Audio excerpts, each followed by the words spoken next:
लोकमित channel देखने के लिए चैनल को सब्सक्राइब करें, लाइक करें और साथ ही में बेल आइकन जरूर दबाएं।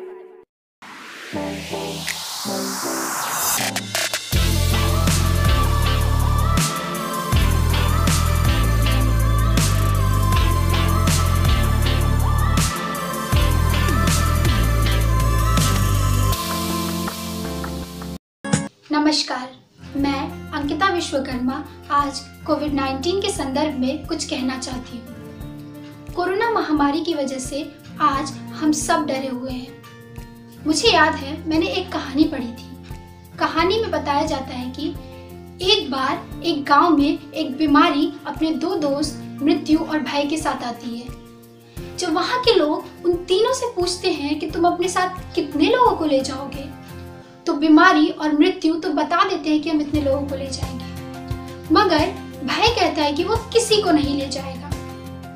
पर अंत में ये देखा जाता है कि भय ही सबसे ज्यादा लोगों को ले जा रहा है। जब भय से इसका कारण पूछा जाता है तो वो कहता है कि वो उन लोगों को नहीं ले जा रहा और वो लोग खुद ही उसके साथ चल रहे हैं। तो आज भी कुछ ऐसा ही माहौल बन गया है। हमारे आसपास डर या भय इतना ज्यादा हो गया है कि ये हमारे ऊपर हावी हो रहा है। वो लोग क्या कर पाएंगे जो जीने से पहले ही डर जाएंगे।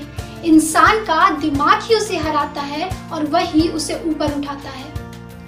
इन शब्दों के द्वारा मैं आप सबसे यही कहना चाहती हूँ कि इस मुश्किल वक्त में हमें डरना नहीं है, बल्कि इसका डटकर सामना करना है। इसके लिए एक चीज जो सबसे जरूरी है वो है सकारात्मक सोच, यानी हमें पॉजिटिव सोचना होगा। अगर हम पॉजिटिव सोचें तो हम ये कह सकते हैं कि कोरोना वायरस से हमें कुछ फायदे भी हुए हैं। पिछले कुछ दशक में हमने प्रकृति का अंधाधुंध दोहन किया है, शायद जिसका नतीजा ही आज हम भोग रहे हैं। हम इंसान तो आज कंक्रीट की दीवारों में कैद हैं, पर यकीन मानिए अधिकतर देशों में और पूरे संसार में लॉकडाउन की वजह से सकारात्मक बदलाव सामने आ रहे हैं। सबसे बड़ा सकारात्मक बदलाव तो यह है कि शहरों की हवा, पानी और धरती काफी हद तक साफ हो गई है। जिन दिल्ली, पटना और ग्वालियर जैसे शहरों में लगातार जहरीली हवाओं की खबरें आती थी, उनका रंग अब बदल गया है, यानी हवा काफी हद तक साफ हो गई है। जिन पूजनीय गंगा यमुना नदियों को साफ करने के लिए तमाम योजनाएं चलाई गई, करोड़ों रुपए खर्च किए गए, वो योजनाएं भी वो करिश्मा नहीं कर पाई जो लॉकडाउन ने कर दिखाया। किसी ने सच ही कहा है कि न चेहरा पोंछने की जरूरत है, न आईना पोंछने की जरूरत है।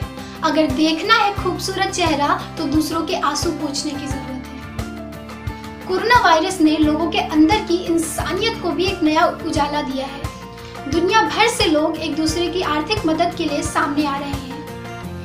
इन सब के अलावा अगर हम अपने पारिवारिक संबंधों की बात करें तो हम ये कह सकते हैं कि कोरोना वायरस की वजह से हमने एक दूसरे के साथ काफ़ी अच्छा टाइम स्पेंड किया है, एक दूसरे को समझा है, जाना है और आपस में प्यार बांटा है।